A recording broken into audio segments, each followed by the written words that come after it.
जो कमर दर्द की शिकायत है वो बहुत कॉमन है और 5% केसेस में कमर दर्द का कारण जो होता है वो हड्डी में प्रॉब्लम, डिस्क का बढ़ना, लिगामेंट का फूल जाना या फिर मसल स्पैज़म होता है। ऐसे ही एक पेशेंट जो हमारे रेगुलर फॉलोअप में थे पिछले 6-7 महीने से, उनका दवाइयों से, फिजियोथेरेपी से आराम नहीं आ रहा था।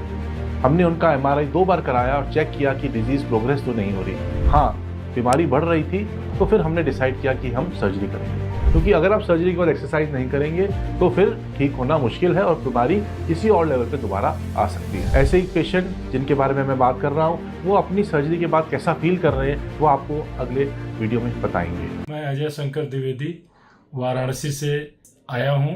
सर के पास लगभग मैंने 6 महीना पहले सर को दिखाया था। मैं YouTube और मेरे एक मित्र ने बताया था सर के बारे में, तो सर के पास मैं जानकारी लेके पहुंचा था। सर ने मेरे को देखा उस समय, तो सर ने मेरे को ये एडवाइज किया कि देखो इस तकलीफ में तो ऑपरेशन होना है, बट आप चाहो तो अपना करा सकते हो और नहीं तो कुछ दिन दवा खा के देख लो। दवा खाने के बाद मेरे को आराम नहीं हुआ। दोबारा मैंने सर के पास 1 महीने बाद दिखाया और मैंने फाइनल डिसीजन बनाया कि मैं सर से ऑपरेशन कराऊंगा। सर की बहुत बहुत मेहरबानी है, मेरा ऑपरेशन बहुत बढ़िया हुआ। मैं 1 महीने के अंदर ही सर ने मेरे को दौड़ा दिया। मैं आज के डेट में कार भी चला रहा हूँ, बाइक भी चला रहा हूँ और अपनी ऑफिस भी ज्वाइन कर लिया हूँ। और मैं आर्मी से रिटायर्ड हूँ और रिटायर होने के बाद हमारा जॉब सिक्योरिटी लेवल में है, तो थोड़ा सा जॉब टफ है, लेकिन सर का इतना बढ़िया मेरा ऑपरेशन किए हैं सर की उसकी अब मैं कोई गणना नहीं कर सकता।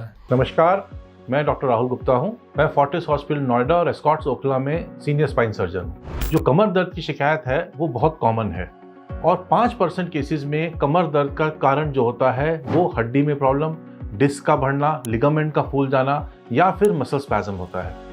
ये एक बहुत कॉमन बीमारी है जिसके लिए दवाइयाँ, बेड रेस्ट, फिजियोथेरेपी, थोड़ी बहुत मालिश करने से ऑलमोस्ट 80-90% केसेस में आराम आ जाता है। पर जैसे जैसे हमारी उम्र बढ़ती है, एजिंग होती है, तो डीजेनरेटिव डिजीजेस काफ़ी कॉमनली हमारे स्पाइन में प्रभाव करती हैं और कुछ परसेंट पेशेंट्स में सर्जरी की ज़रूरत भी पड़ती है अगर उसमें हड्डी दब गई है, टेढ़ी हो गई है, नस दब रही है, कोई डिस्क बहुत ज़्यादा बाहर निकल गई है, लिगामेंट इंजरी हो गई है या कोई फ्रैक्चर हो गया है।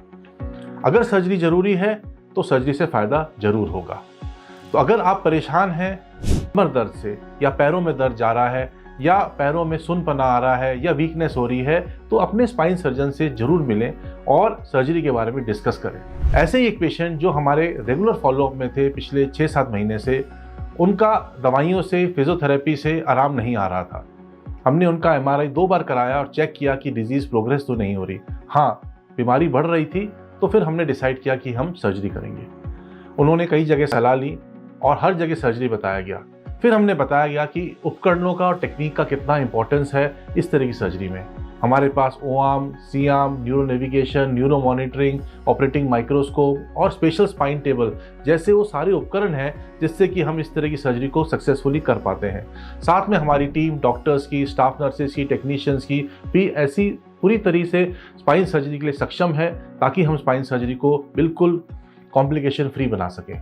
मैं ये नहीं कहता कि 100% पेशेंट्स पूरी तरीके से हर स्पाइन सर्जरी के बाद ठीक हो जाते हैं, लेकिन उनके जीवन में ऐसा बदलाव आता है कि वो अपने दिनचर्या और अपने काम पे वापस जा सकते हैं और ऑलमोस्ट नॉर्मल फील करते हैं। तो मैं ये सलाह दूंगा कि अगर आपको स्पाइन रिलेटेड प्रॉब्लम है तो घबराइए नहीं, अपने स्पाइन सर्जन से मिलिए, इन्वेस्टिगेशन कराइए। अगर सर्जरी बताई जाए 1, 2, 3 सेकेंड ओपिनियन, थर्ड ओपिनियन लीजिए, पूरी तरह से मन बनाइए और फिर सर्जरी के लिए आगे बढ़िए।